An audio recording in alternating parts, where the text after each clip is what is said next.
sobre isso. Queria que você contasse um pouco para a nossa audiência aqui, para explicar.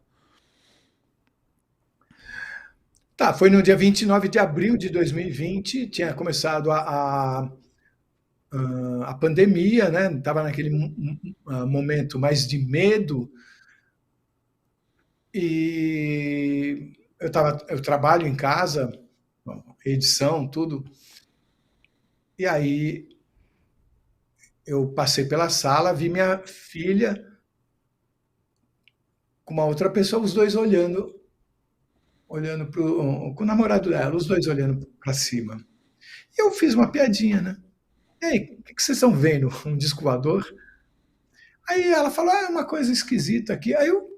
Ela nunca fala isso, eu fui lá olhar. Eu olhei bem para cima, mas estava bem em cima, assim. Eu vi, parecia uma estrela. Mas uma estrela, 1h30 da tarde. Não existe isso. Você não vê estrela em cima. Né?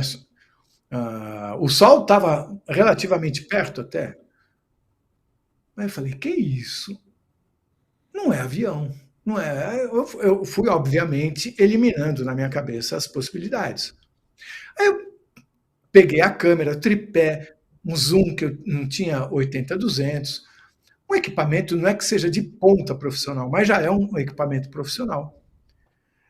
Mas eu peguei, a intenção não era fazer filme, não era publicar nada disso. A intenção era fotografar para poder ampliar depois, para eu poder, fazendo uso da ampliação, entender o que era aquilo. Porque a olho nu não dava para entender. Era um ponto. Era um ponto que piscava. Né? Não era um ponto com luz idêntica. Ele parecia se mover lentamente. E aí eu uso óculos, meus óculos são desatualizados, eu tenho preguiça. Aí eu tinha que olhar no céu e olhar na parte de trás da câmera, na bundinha da câmera, para ver o que eu fotografei. Né? E é difícil, olha lá, fecha a íris, toca muita luz, até eu encontrar, aí olha aqui, nesse vai e volta, estava minha filha de olho na luz, né, para não perder e para me mostrar onde estava. Aí eu fotografo, ela fala uma hora, ele sumiu, cadê? Ele apareceu aqui, mudou de lugar, está aqui. Aí voltou para o outro lugar. Ela falou assim, será que são dois? Mas como nós não vimos naquela correria, ainda aconteceu uma coisa que eu nem falo, eu tirei um monte de foto errada. Eu estava tão nervoso querendo fotografar aquilo que eu não calibrei direito o equipamento, tirei umas 20 fotos erradas. Então o objeto estava mais próximo ainda. Bem, aí eu calibrei, tirei fotos e tudo mais. Uma hora eu ampliei uma das fotos para ver se dava para ampliar alguma coisa, olhei ali na câmera mesmo e fiquei impressionado, porque exatamente essa foto que eu tirei parecia um ovo frito grande. Falei, nossa, o que é isso? É alguma coisa esquisita.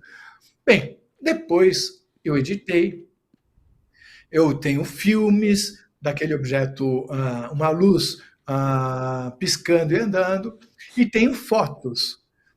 O filme mostra a velocidade de piscar e apagar, piscar e apagar.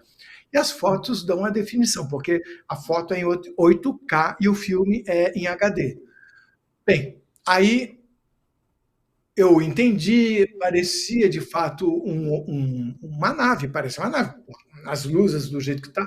É claro, não é que esteja fora de foco, está em foco, mas é que eu amplio a 10.000%. Então eu começo a enxergar o pixel, que é o elemento construtor da imagem. Sim. E ali, a partir daquele ponto, não adianta eu ampliar mais.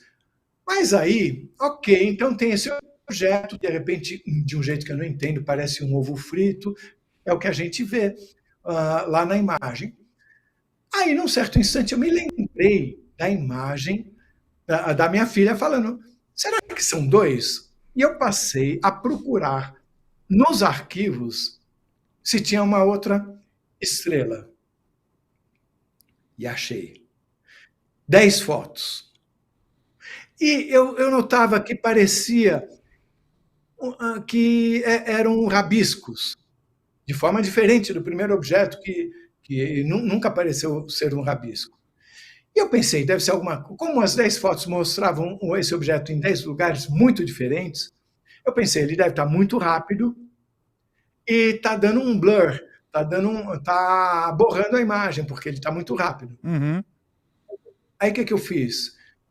Eu ampliei e centralizei o objeto no quadro. Aí eu dei play para ver as 10 fotos com objeto centralizado. Aí eu fiquei chocado, fiquei olhando para aquela imagem, acho que por uma meia hora. Porque a verdade é, ou é um ser alado, ou é uma máquina que, ao se movimentar, lembra um ser alado. Eu não sei o que é. Pode ser uma máquina, mas lembra um ser alado. Tem uma das fotos onde parece ter algo na vertical, em 2 fotos parece como se fosse uma asa delta. Não delta, é porque é retangular, Sim. não é em delta. Mas eu não sei dizer o que é aquilo. Mas aquilo não é avião, não é pássaro. Não é pássaro por quê, gente? Primeiro, pássaro não... A sensação era que aquilo estava mais alto do que avião militar. Tá? Estava muito alto aquilo. E aí, o que acontece? Isso é uma sensação, posso estar errado na sensação, mas de qualquer jeito, a foto mostra que não tem sombra. Aquela coisa que eu vou chamar aqui de asa é como se fosse luminosa. Porque se fosse uma asa física, sem estar gerando luz própria, ela teria a sombra. O sol bate em cima, e nem minha mão está mostrando aqui, ó. Essa parte da mão está mais clara do que essa parte da mão, porque tem luz aqui em cima e não tem luz aqui embaixo. Então, aqui de baixo, sabe, eu veria uma parte aqui mais luminosa do que essa aqui. Isso não acontece. A luz é por igual. Ou seja, tem luz própria. O que é aquilo, eu não sei, mas aquilo é o que é. Aí teve alguns comentários. Por que a janela estava fechada? Porque era pandemia, porque a gente estava habituado naquilo, o vidro estava absolutamente limpo e a câmera estava com foco lá. Qualquer coisa no vidro estaria absolutamente fora de foco. Uhum. Aquilo é um ser alado ou uma máquina que lembra um ser alado.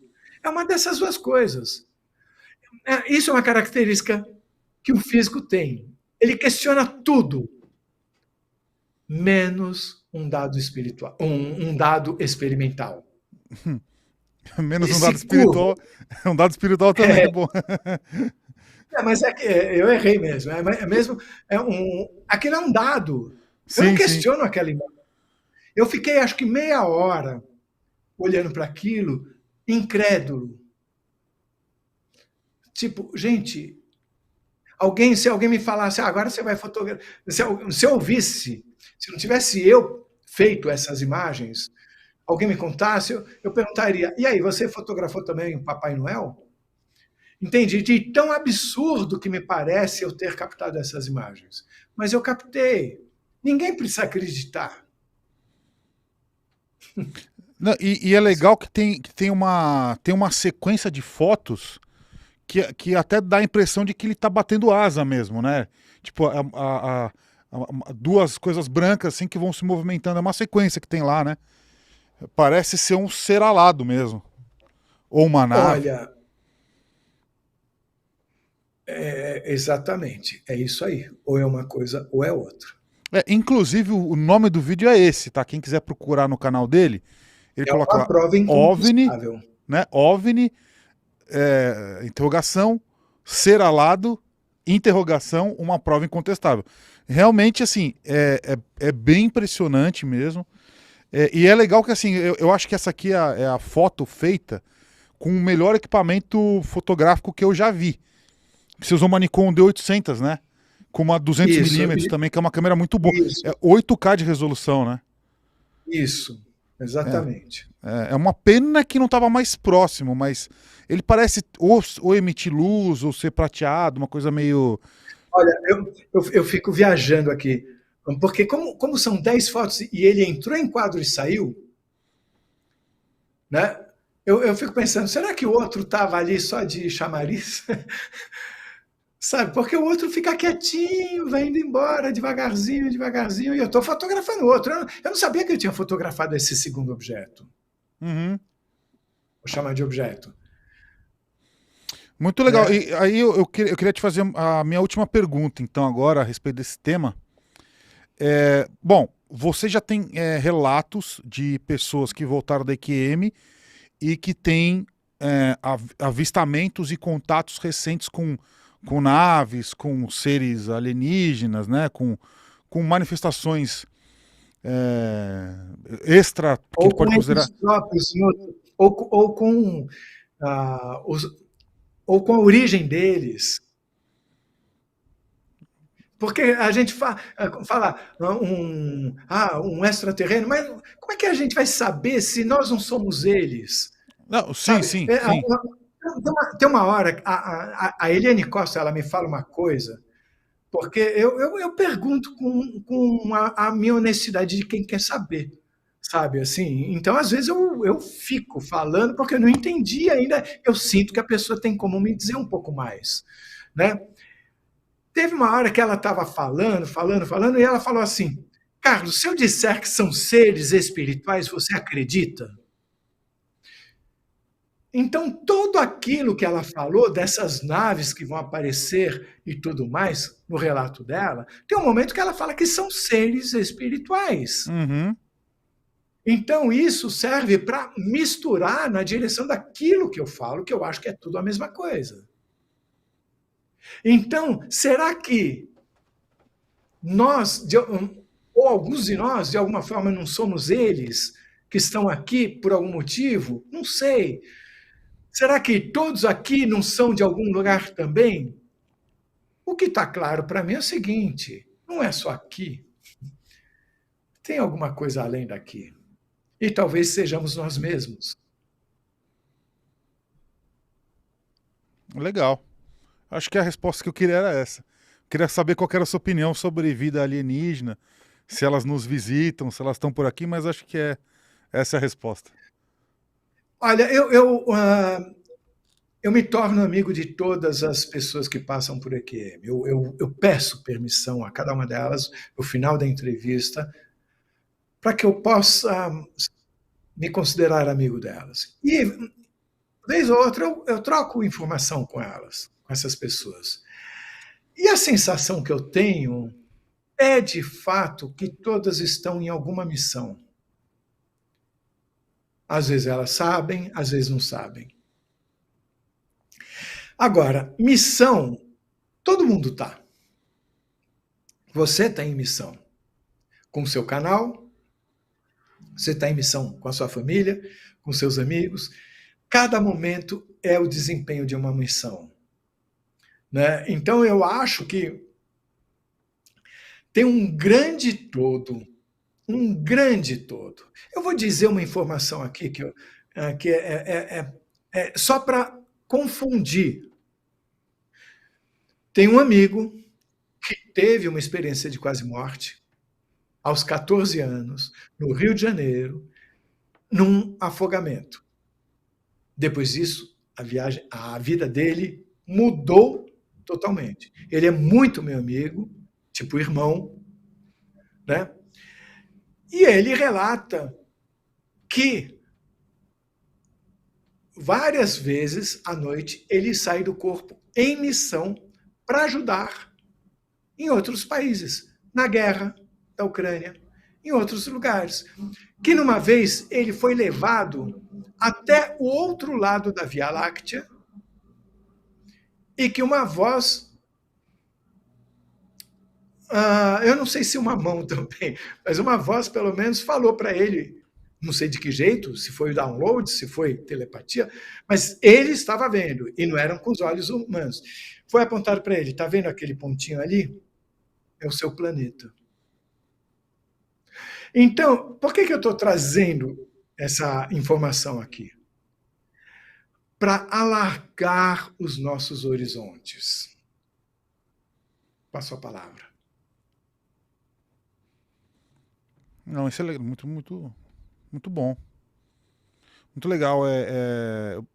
Sempre que eu escuto isso, assim, para mim, me lembra ou me remete muito à própria projeção astral, né? Assim, talvez seja mais ou menos isso. A projeção astral é esse processo, né, do voo, da saída do corpo e tal. E a EQM é uma projeção astral em que o corpo morre e volta. Mas é uma Olha, coisa eu muito acho parecida. que, assim, esse processo é um processo contínuo. Você começa aqui, talvez a pessoa sai do corpo, se vê, e vai se aprofundando, e tem um momento que o cara vai para um monte de lugares, e tem até aquele caso que o cara vai e não volta. Uhum, sim. Né? Mas então, é um processo contínuo. Eu acho que talvez não seja o mais talvez a gente não deva falar até aqui é projeção astral, a partir daqui. Eu acho que toda projeção astral não deixa de ser uma experiência mística. A Uhum, experiência da morte também é uma experiência mística. Os graus, e tem outras. Tem uma médica canadense chamada Yvonne Kaysen, que ela teve uma experiência maravilhosa, que é lida no canal até. Ela é recém-formada como médica no Canadá, tem um pouso forçado num lago congelado, e ela começa a ouvir. Ela está numa espécie de ilha de gelo, ela precisa levar o seu corpo até a margem, e uma voz começa a falar: nade, nade, nade. Aí ela fala: eu não posso nadar, que eu vou afundar. E a voz começa a gritar no ouvido dela. E ela finalmente vai. E ela afunda. Com o peso da roupa, imagina aquilo a quase 0 grau, porque a água não chega a 0 grau, porque na hora que chega vira gelo, né? Então, ela está nadando e ela afunda. Na hora que ela afunda, ela passa a se ver de cima. Então ela está lá em cima, está vendo só água. Aí, de repente, o corpo dela volta. E volta a nadar. Mas ela não volta para o corpo, ela continua tendo a visão de cima. E ela passa a ter uma visão simultaneamente de cima e do corpo. Dupla visão uma não atrapalha a outra. Depois dessa experiência, ela passou a dedicar a vida dela às experiências de quase morte. Ela tem vários livros, vocês podem encontrar vários vídeos dela falando sobre isso. Nesse livro chamado Farther Shores, que seriam margens mais distantes, ela mostra que uma experiência mística, como a que chamamos de experiência de quase morte, ela pode ser atingida em meditação, a pessoa simplesmente olhando para uma paisagem ou do nada. Sabe, assim, não é só nessa situação de quase morte que a pessoa pode chegar a isso. Estatisticamente é quando mais acontece, mas não obrigatoriamente. Então, daí você vai até a simples saída do corpo, é um processo com 1000 graduações. Esse meu amigo teve ele teve a experiência de quase morte. E como é que eu vou chamar isso? Como é que eu chamo isso dele sair à noite? Ele é levado. Eu vou até contar uma história que ele me contou para vocês entenderem a complexidade. uhum. Ele disse que uma vez ele foi levado, era uma outra guerra, não sei se da Croácia, uma coisa assim. Ele e outras pessoas foram levadas para estar em volta de uma casa. E aí, o que seria um espírito líder, uma pessoa líder, falou: estamos aqui para ajudar as pessoas que estão nessa casa. Em seguida, cai uma bomba e mata todas as pessoas que estão nessa casa. E o papel deles era encaminhar essas pessoas que morreram para onde deviam ir, nessa nova fase do videogame. Então, aí eu falei para ele: mas, você está vivo, está aqui, está no corpo, vai até lá, para ajudar a encaminhar pessoas que morreram para ir para os seus lugares e depois você volta para o corpo. É complexo, não é? Então parece que cabe todas as possibilidades. Vai depender da missão, vai depender do nível, vai depender da circunstância. E eu acho tudo isso absurdamente maravilhoso. Muito bom, maravilha. Temos aqui bastante superchat aqui, ó. Vamos fazer aqui, ó. O Guilherme Cruz manda aqui só para agradecer pelo Carlos por toda a boa energia passada. Foi vendo um episódio do canal dele que eu vi uma manifestação de OVNI bem na janela de casa. Depois disso, nunca mais duvidei de nada. Gratidão. Manda ali o Guilherme Cruz. O Paulo Frederico de Jorge mandou lá só um good vibes. Muito obrigado aqui pela sua contribuição. Arca Numerologia Simone Chiavilone, maravilhosa live. Parabéns, Guru e Alê, por criar esse canal de tanto conhecimento e diversidade. Só traz conteúdos tops. Muito obrigado aqui. Tivemos a Will Silva. Eu quero agradecer também a Bel da Luminaire d'Orion, que mandou um Pix aqui pro Pix do Himalaia. Vou até pedir pro Sorriso colocar lá. Quem quiser fazer o seu donate, é maravilhoso, é incrível e você pode ajudar esse programa a trazer convidados, que hoje tivemos um episódio reflexivo sobre ciência, experiências de quase morte. Então, acho que deu para todo mundo ter um apanhado geral aí. O canal do Carlos é impressionante, são relatos incríveis. Tem uma vastíssima biblioteca lá, vocês podem visitar e vão conhecer coisas incríveis. E é muito difícil você não se emocionar e não entender esse processo que é tão difícil, que é a morte, né? É uma coisa completamente diferenciada ali, que é um paradigma dessa sociedade nossa aí, de entender as religiões falam uma coisa, a espiritualidade livre fala outra, então fica uma coisa completamente diferente ali. E aqui nós temos relato de uma pessoa que foi a fundo nesses casos aqui. Então, vamos lá. Eu vou pedir a foto. Temos a foto? A gente só botou o banner da Luminaire d'Orion. Ah, maravilhosa. A Luminaire que fez um donate aqui pra gente. Muito obrigado, a Luminaire. Foto na tela. Chegou ali o Sorriso, conseguiu colocar. Talvez o Carlos enxergue com um pouquinho de delay a foto. Não sei se ele está acompanhando pelo YouTube. Já tô vendo, já tô vendo. Já está vendo, bacana. Com quantos anos você estava aí na foto? Eu acho que 5. 5 aninhos. E agora você falou que está com quanto? Você já falou, né? 7. Isso, muito bem. Então eu quero que você agora mande um recado atual para você pequeno. Eu sei que como cientista isso pode parecer difícil, mas aqui no Paranormal Experience tudo pode acontecer. Queria que você mandasse um recado para você do passado. O que você falaria para você mesmo?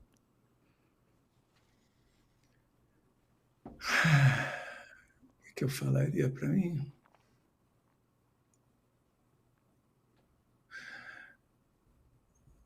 Continue assim.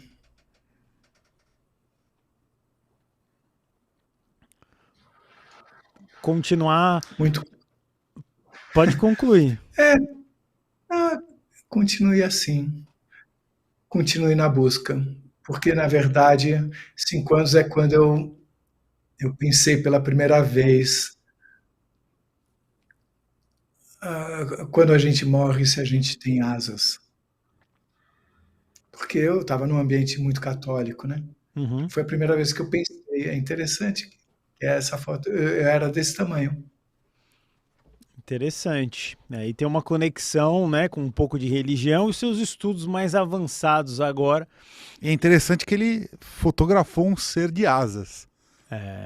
Não à toa, né? Nada por acaso. Então. Nada acontece por acaso. Você faz a primeira absoluta, Lê? Faço. Querido Carlos, eu acho que até você já deu essa resposta aqui, mas Vamos lá, para ficar bem certinho. A gente quer saber de você se teve algum momento muito importante, de grande reviravolta na sua vida, em que tudo mudou, né? Em que você realmente sentiu aí o golpe do destino, de uma mudança drástica na sua vida, e que agora, quando você olha para trás, você atribui isso a uma intervenção divina. É Deus interferindo no seu destino e no rumo das coisas. Eu prefiro responder de forma diferente, porque a gente precisaria primeiro definir o que é Deus. Né? Enquanto existe uma possibilidade de você... várias pessoas definem Deus como sendo uma pessoa. Inclusive tem uma história do poeta Fernando Pessoa, que ele fala num certo momento que se Deus existe, eu quero que ele chute a porta, entre e se apresente. Quer dizer, as pessoas acabam personalizando Deus. E em nenhum momento eu vi isso, em nenhuma experiência me deu essa sensação. E a sensação de haver um início, de haver algo que esteja acima dessa estrutura organizada, ela aparece quase que sempre, mas nunca apareceu uma situação de caos, tudo por acaso, isso nunca apareceu. Mas, assim, tem até um físico muito importante, o Thomas Campbell, que tem uma coisa chamada TOE, que seria teoria de tudo, que ele diz que a soma de tudo é Deus e que nós somos tentáculos de Deus que buscam conhecimento e que Deus busca conhecimento, sabe? E que nós somos a forma... esses infinitos tentáculos são a forma de Deus alcançar o conhecimento. De qualquer forma, ninguém vai conseguir definir o que seja Deus, o que seja essa origem. Eu acredito que haja uma origem, sim. Como não faço a menor ideia. Já estou aprendendo a conviver com o meu desconhecimento. Mas, então, você perguntar uma manifestação divina, eu não sei dizer. Eu não sei dizer se isso... o quanto que faz parte... Eu acho que dentro da nossa trajetória cabe tanto as coisas que já estão certas de acontecer, mas acho que também o nosso livre-arbítrio vai funcionando junto com isso. Né? Mas eu posso dizer que, sem dúvida alguma, o grande momento que minha vida virou de cabeça para baixo foi quando eu estava na física, era bolsista, estava já trabalhando, inclusive em pesquisa lá, como bolsista, e quando de repente um irmão meu morre, no mesmo ano meus pais se separam, o conceito de família desaparece, e aí eu descubro, a solidão vem a mim, eu descubro que eu quero ser feliz, eu não quero ser físico. Primeiro ser feliz, depois ser físico. E aí eu começo a olhar para outras direções. E isso, eu posso olhar o seguinte, que eu olhei para a minha vida inteira, minha vida sempre me pareceu um caminho de rato. Eu falava, mas eu não vejo sentido daqui eu vir para isso, daqui eu vir para isso, porque eu fui físico, eu fui músico, eu fui publicitário, fui diretor de comerciais e tendo canal. Então, e busquei esse entendimento. Então, esse entendimento que eu sempre busquei justifica a realização do canal. A física me deu condições de ter a abordagem científica. A música me fez estudar muito poesia, e isso me deu entendimento da palavra, que eu preciso escrever muito no canal. E o cinema me deu a capacidade de operacionalizar, em termos de equipamento, o canal. Então, de uma certa forma, olhando para... Eu poderia dizer que o caminho de rato, de uma certa forma, era necessário para fazer o canal. Mas isso sempre será uma interpretação. Eu não me preocupo muito em achar que tinha que ser assim ou não tinha que ser assim. Simplesmente está sendo assim. Muito bem. Eu aproveito e pergunto para você o que é a felicidade na sua opinião?